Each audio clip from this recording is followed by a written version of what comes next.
కనులకే తీయదనం రుచి చూపే చిత్రాలే సవ్వడితో సంగీతం పలికించే సెలయేళే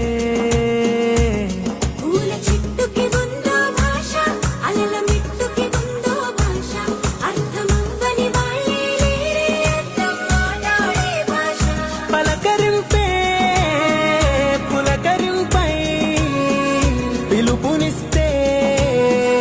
పరవశించడమే మనసుకి తెలిసిన భాష మమతలు పంచే